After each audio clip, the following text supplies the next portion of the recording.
you for tuning in to the teaching ministry of Reverend Gillard S. Glover. Now stay tuned for a powerful message. Last Sunday, we celebrated the Easter event. We celebrated that event by looking at Mark's recounting of the story of Easter. Theologians agree that Mark's recounting is based upon the first-hand report of Peter, who was a close apostle of Jesus the Christ. Peter dictated, Mark wrote down the story of the Easter event. And in that story, we see a pattern that is a pattern for all leaders in God's church. First of all, it lets us know that Jesus was restricted. Jesus was restricted by the reaction of the people to whom he came to serve. They didn't accept him. They didn't believe in him. They didn't embrace him. In fact, they questioned whether or not his call or sense of call was legitimate. He was disowned by his family. They thought perhaps Jesus had lost his mind. But Jesus knew that he had been called by God. And so in the midst of that kind of restriction, he continued to do the work of God. Not only was he restricted, but there were forces in Jewish society and in Roman society that came together in an unholy alliance to make certain that Jesus did not impact the group that he had targeted. The Pharisees and the government of Rome used their legal systems to declare Jesus unacceptable, and so they sentenced him to death. He was restricted. They then took him to Calvary's cross, where he was stretched wide, hung high. He was drained of all of his life's fluids, and he was ridiculed. He was restricted, so much so until he cried out, my God, why hast thou forsaken me?" Jesus was restricted even to access to the Father.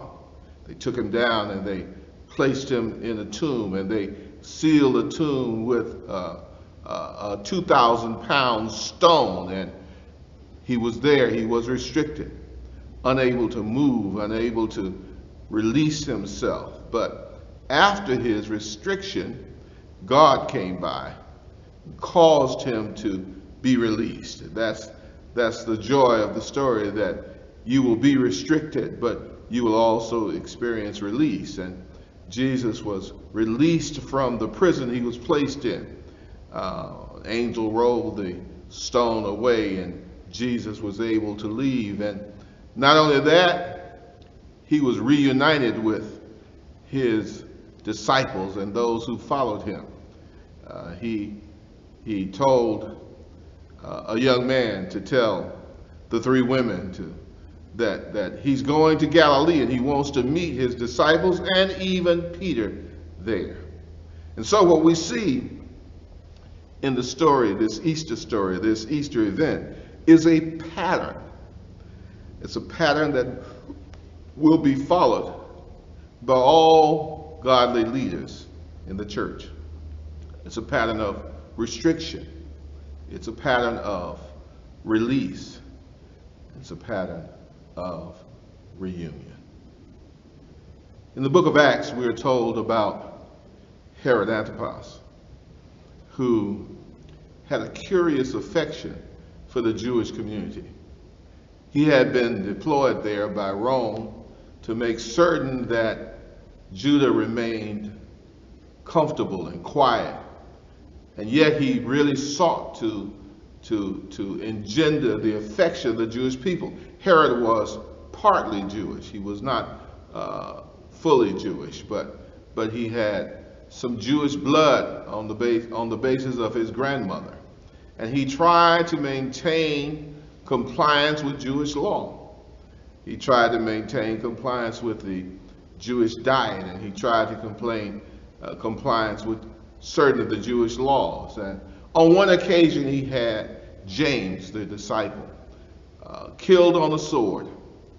And this pleased the Jewish community because at this time there was conflict between the Christian community and the Jewish community. And so they were pleased by the fact that James had been killed. James, the first martyr of the church. James, who was with Jesus on many occasions, was killed by Herod. And Herod saw how pleased the Jews were until he caused Peter to be arrested and incarcerated and taken to a prison cell. There he was shackled and he was chained, and he had 2 guards on his right and his left, and he was shackled to them, and he simply had no way of being released from prison. You see, sometimes godly leaders will experience restriction. And one of the things that they have to learn to do is to accept the restriction and lean upon the power and wisdom of God. That's what Peter did. In fact, the text says he was so accepting and so assured that God's will would be done till he went to sleep while he was in jail. He accepted the restriction and leaned upon the power and wisdom of God. That's the same thing that Nelson Mandela did when he was on Robben's Island. He accepted the restriction and he leaned on the power and wisdom of God. That's what Martin Luther King did when he was in that jail in Birmingham, Alabama. He accepted the restriction and leaned on the power of God. That's what Jesus did when he was in that sepulcher that was blocked by a stone. He accepted his restriction and he leaned on the power and wisdom of God. Can't you hear him singing, "What have I to dread? What have I to fear?" Leaning on the everlasting arms of God. I have blessed peace with my Lord so near, leaning on the everlasting arms of God. Godly leaders will experience restrictions. But the good news is that godly leaders will also experience release. There are a lot of things that restrict us, but God is able to set us free from each and every one. No matter how insurmountable they may become, we may find that we have disharmony at home, but God can step in and cause there to exist harmony. We may find that we have financial restrictions, but God can step in and bless us with abundance. We may find that people misunderstand us, but God can step in and cause the people to comprehend the message. All we have to do is to lean on the Lord. The text says, in that prison, Peter was relaxed. He just accepted his condition, fell asleep. And all of a sudden there was a bright light inside his jail cell. And an angel of the Lord nudged him and told him to wake up. His shackles fell off. And he dressed himself and put on his sandals and he walked out of the cell. Now, Herod had stationed 4 squads of guards to keep Peter from escaping. But the angel enabled Peter to simply walk past the guards. He walked out of the cell and he walked past the guards. And the angel walked with him for a block or so, and then he left him. He was on his own now. He had been released by the power of God. That's the pattern. Abraham was restricted, but God released him. Joshua was restricted, but God released him. Jesus was restricted, but God released him. The spiritual says an angel came from heaven and roll the stone away. Godly leaders will experience restrictions, but they can count on ultimate release. Not only can they count on ultimate release, but godly leaders can also look forward to a reunion with the other believers. The text tells us that when Peter left the prison and went to the house of Mary, who was the mother of John Mark, the slave girl came to the door and didn't believe it.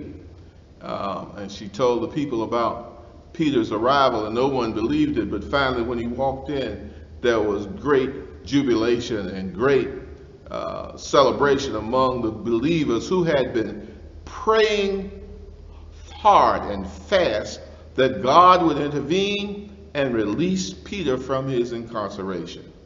Church, God is a prayer answering God. He answers the prayers, the sincere and fervent prayers of the members of his church. And we have many examples in the Bible where people are released from prison because of the prayers of the church. Peter was released because he was a part of a praying church. Paul was released because he was a part of a praying church. Silas was released because he was a part of a praying church. Martin was released because he was a part of a praying church.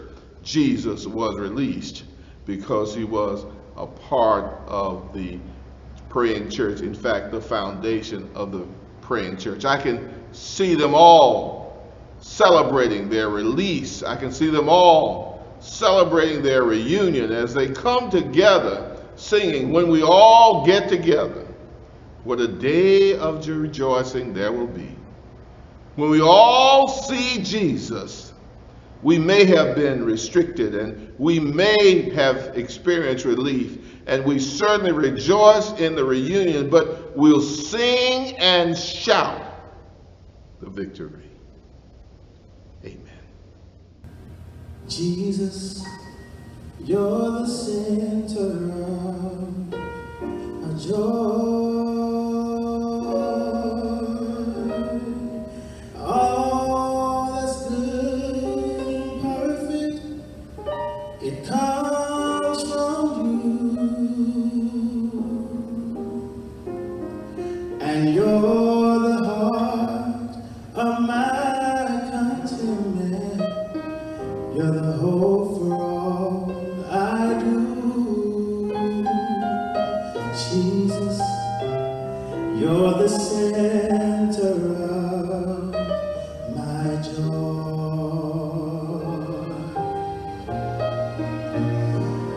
When I've lost my direction, you're the compass for my way. When I'm all alone, your hand is there to hold. In sadness, you are the laughter that shadows all my fears. When I'm all alone, your hand is there to hold. Oh, Jesus, you're the center of my joy.